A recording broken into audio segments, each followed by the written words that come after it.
Hi everyone. So friends, हम इस video में हैज़र रिलेशनशिप के बारे में समझने वाले हैं। सो फ्रेंड्स, हैज़र रिलेशनशिप का मतलब होता है अ class contains instance of another class. मतलब एक क्लास में किसी दूसरे क्लास का इंस्टेंस अगर हम स्टोर करें तो हम बोलेंगे हैज़र रिलेशन है दोनों क्लास के बीच में। ओके फ्रेंड्स, तो एग्जांपल से समझते हैं इसको। तो जैसे कि मैं यहाँ पे स्टूडेंट क्लास बनाता हूँ।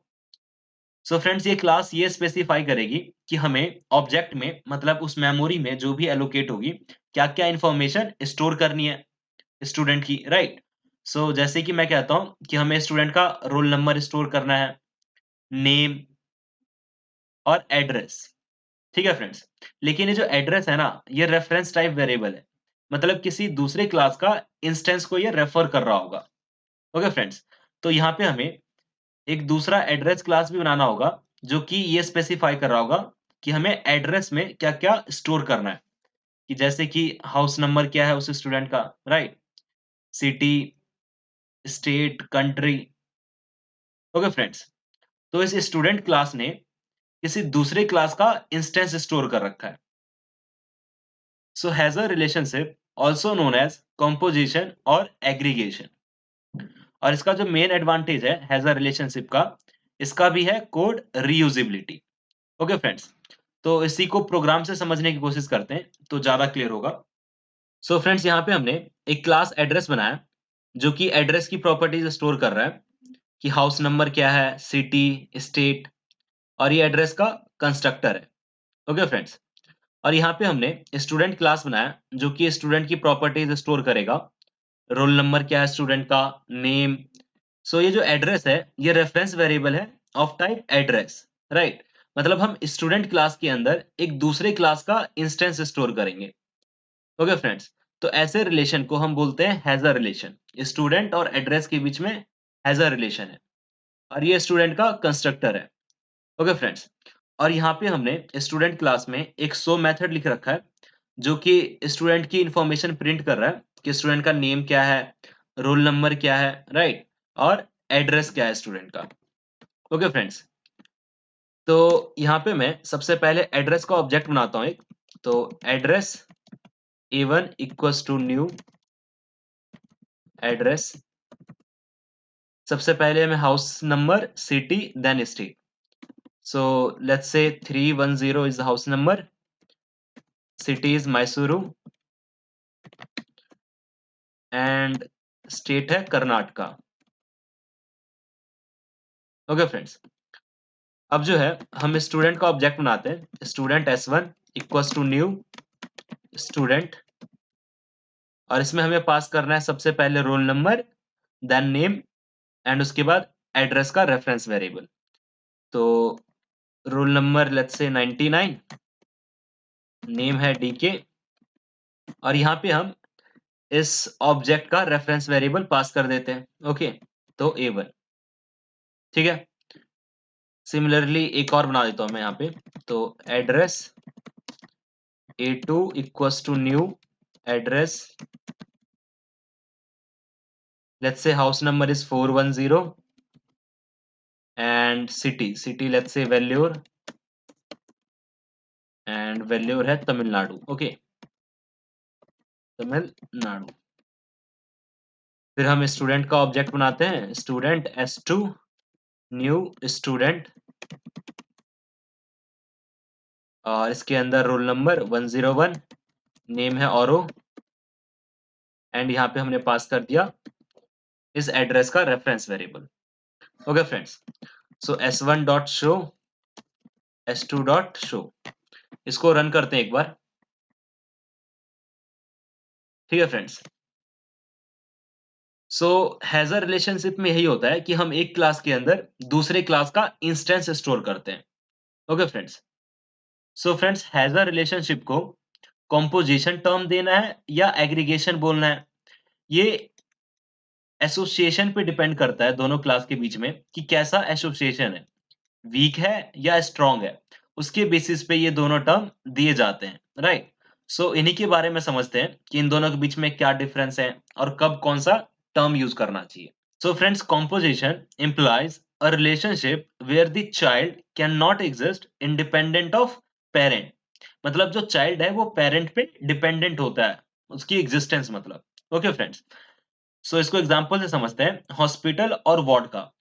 सो फ्रेंड्स, एक हॉस्पिटल के अंदर डिफरेंट वार्ड्स होते हैं, राइट? तो हॉस्पिटल और वार्ड्स के बीच में हैज अ रिलेशन होता है, ठीक है फ्रेंड्स? सो ये जो वार्ड है, ये हॉस्पिटल पे डिपेंडेंट होता है कि अगर हॉस्पिटल नहीं रहा तो वार्ड तो नहीं रहेगा, राइट? सो ऐसे रिलेशन को हम बोलते हैं कॉम्पोजिशन। सो फ्रेंड्स, इसमें स्ट्रॉन्ग एसोसिएशन है। तो जब भी स्ट्रॉन्ग एसोसिएशन होता है पेरेंट और चाइल्ड में, तो उसको हम बोलते हैं composition. Okay friends, so ward doesn't exist separate to hospital. जैसे कि दूसरा एग्जांपल है ह्यूमन और हार्ट का, है ना? बिल्डिंग और रूम का। एक बिल्डिंग के अंदर बहुत सारे रूम होते हैं, इन दोनों के बीच में हैज़ अ रिलेशन होता है, राइट? सो रूम तभी एग्जिस्ट करेगा जब बिल्डिंग एग्जिस्ट करेगा। अगर बिल्डिंग ही टूट गई तो रूम थोड़ी एग्जिस्ट करेगा। ओके फ्रेंड्स, कॉलेज और डिपार्टमेंट का, है ना? एक कॉलेज के पास बहुत सारे डिपार्टमेंट होते हैं, mechanical department, computer department, electronics, electrical, right? So अगर कॉलेज ही बंद हो गया तो ये डिपार्टमेंट भी एग्जिस्ट नहीं करेंगे। सो ऐसे रिलेशन जिसमें चाइल्ड का एग्जिस्टेंस पेरेंट पे डिपेंडेंट होता है, उसको हम बोलते हैं composition. Okay friends, so friends, इसको अगर मैं डायग्रामेटिकली दिखाऊं, सो कुछ इस तरह से दिखाएंगे अब कि ये जो है, ये है कंटेनर ऑब्जेक्ट,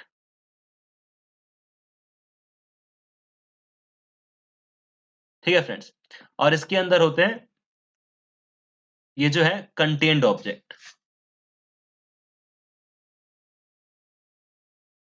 जैसे कि इस एग्जांपल में जो कंटेनर ऑब्जेक्ट है वो है हॉस्पिटल, और जो कंटेन्ड ऑब्जेक्ट है वो है ward. So friends, contained object मतलब वार्ड तभी एग्जिस्ट करेगा जब कंटेनर होगा, मतलब हॉस्पिटल होगा। So whenever the container object is destroyed, all the contained object will be destroyed automatically, right? Without container object there is no chances of existing contained object. Okay friends, and aggregation implies a relationship where the child can exist independently of the parent, मतलब child की existence parent पे depend नहीं करती है।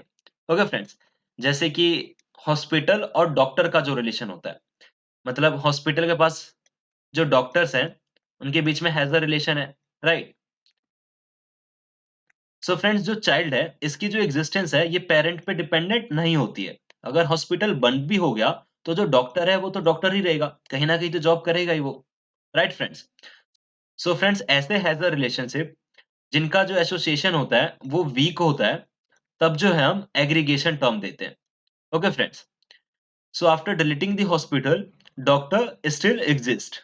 Okay friends, human और mobile का relation, right? अगर human खत्म भी हो जाता है तो मोबाइल थोड़ी खत्म होता है, वो तो फिर भी चालू रहेगा, राइट? कोई और यूज कर सकता है उसको। डिपार्टमेंट और प्रोफेसर, तो ये डिपार्टमेंट है, ये डिफरेंट प्रोफेसर्स, ठीक है? सो फ्रेंड्स, अगर लेट्स से उस कॉलेज में वो डिपार्टमेंट बंद भी हो जाता है तो प्रोफेसर्स थोड़ी खत्म हो जाएंगे, वो प्रोफेसर्स तो कहीं ना कहीं पढ़ा ही रहे होंगे या कुछ और सब्जेक्ट पढ़ा रहे होंगे। Okay friends, library and book, अगर लाइब्रेरी बंद भी हो गई तो बुक थोड़ी खत्म हो जाएगी, वो कहीं और यूज हो रहा होगा, राइट फ्रेंड्स? सो फ्रेंड्स, ऐसे रिलेशन जिसमें जो एसोसिएशन होता है वो वीक होता है, तब हम एग्रीगेशन बोलते हैं। Okay friends, both the entries can survive individually, मतलब एक दूसरे पे उनका जो एग्जिस्टेंस है वो डिपेंडेंट नहीं होता है। लेकिन उसका ही रिवर्स, जब एसोसिएशन स्ट्रांग होता है तब हम बोलते हैं कंपोजिशन, मतलब उसमें जो चाइल्ड की एग्जिस्टेंस होती है वो पेरेंट पे डिपेंड करती है। ओके फ्रेंड्स, सो इसको अगर मैं डायग्रामेटिकली रिप्रेजेंट करूं, सो ये कुछ इस तरह का होता होगा कि ये जो है, ये है कंटेनर ऑब्जेक्ट, ठीक है? और जो कंटेन्ड ऑब्जेक्ट होते हैं वो कुछ इस तरह से होते हैं। ये जो है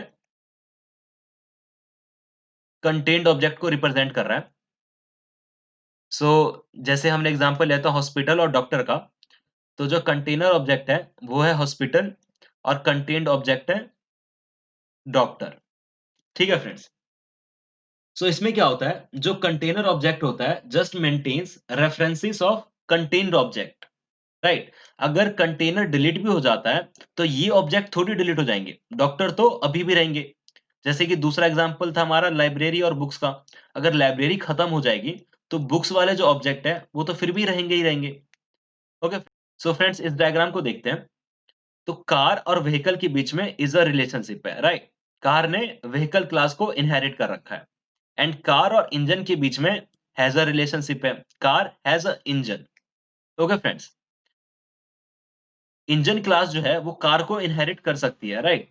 तो इंजन और कार के बीच में भी इज द रिलेशनशिप पॉसिबल है, लेकिन ये रिवर्स में पॉसिबल नहीं है। कार इंजन को इनहेरिट नहीं कर सकता है। ओके फ्रेंड्स, सो इन दोनों को हमें कब यूज करना है ये समझना जरूरी है, क्योंकि दोनों का जो मेन मोटिव है वो ये है कि हमें कोड को रीयूज करना है। ओके फ्रेंड्स, तो हमें कब इज अ रिलेशनशिप और हैज अ रिलेशनशिप कब यूज करना है कोड को रीयूज करने के लिए, सो ये समझते हैं। सो फ्रेंड्स, जो इज अ रिलेशनशिप है वो कंप्लीटली इनहेरिटेंस है। ओके। और जो हैज अ रिलेशनशिप है, इसका मतलब होता है creating instances which have references to other objects.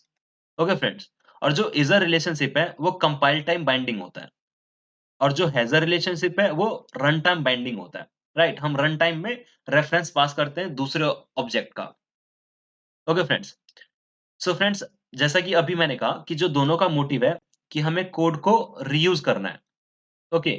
सो जब भी हमें कोड को रीयूज करना है, तो हमें कैसे पता चलेगा कि इज अ रिलेशनशिप यूज करें या हैज अ रिलेशनशिप यूज करें? ओके फ्रेंड्स, तो जो इज अ रिलेशनशिप है वो है इनहेरिटेंस। सो इसका क्या मतलब है कि हम नई क्लास बनाते हैं from the existing class. So friends, जो भी एग्जिस्टिंग कोड है, मतलब जो भी प्रॉपर्टीज है, हम यहाँ पे उसको एक्सेस कर सकते हैं, राइट? उसमें कुछ भी मॉडिफाई कर सकते हैं, चेंज करना, राइट?